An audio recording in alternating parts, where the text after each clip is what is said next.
Hey folks, Tim Newman with Soft Light Studios, bringing yet another daily assignment your way.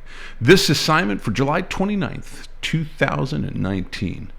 Our assignment today is titled Chillin' and Grillin'.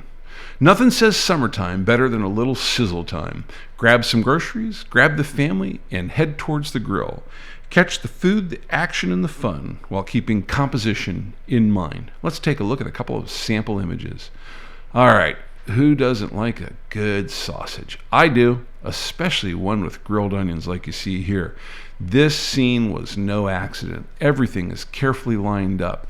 Diagonals across the frame, the slices in the sausages being your intersections to those diagonals. Even the color set here is managed really, really well with that splash of green in there just for a little bit of accent.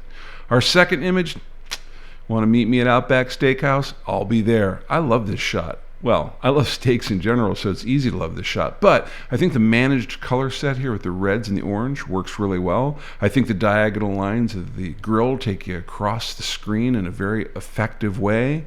And I think that the intersection of the steak there and where it's placed on the grill really gives us a nod to the rule of thirds here. All right, let's take a look at the elements of design that matter most to us here. Lines. We've seen lines in both of our sample pictures so far, as well as shapes that we've worked across the grill without any problem. I think both of those things matter a lot. And last but not least, quality of light always matters in food photography. Remember, food is shiny and glistens, and that diffused light works really, really well. All right, let's take a look at some more sample images. Oh yeah, I could use some corn with my steak, especially grilled corn like this. This corn's been grilled to perfection, and look at the butter. Oh wait, I'm getting sidetracked here. I think the diagonal lines here are working really well, and even those kernels of corn act like intersecting lines against those diagonals. That little splash of green and the little red peppers in there, I really like that. How about those little salt crystals in the background? Subtle, but yet really a great touch.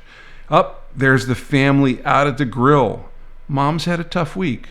She deserves her glass of wine.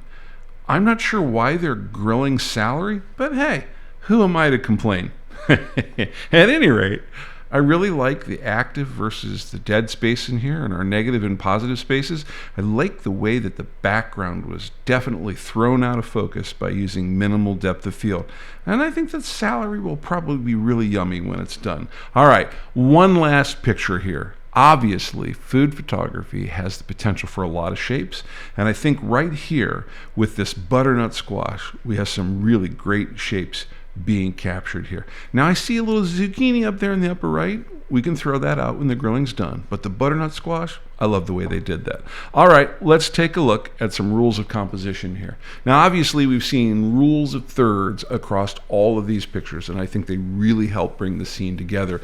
Leading lines matter here. Take that viewer's eye and take them through the frame where you want them to go. And always with food photography, point of view matters, whether it's a top-down view, catching some shape, or an off-table angle view, catching a little bit of form.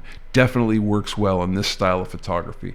Let's take a look at some of our requirements. If you're going to upload images for the semi-monthly critique, here are your export requirements for getting your images ready for upload, and here is a sample of the naming standard that we use for files that we upload for this day. If none of this makes sense to you, go take a look at the Update 01 video. It's provided as a clickable link in the description below, as is the upload URL that you see here. You can click on that as well. Now, if you really feel challenged, feel free to type out every one of those characters personally, but I think the little clicks there, the links there, whatever those things are called, I think they're better. Speaking of links, don't forget that subscribe button down there. It's probably one of the best links on our page. All right, folks, go shoot some food. But remember, learning equals skills.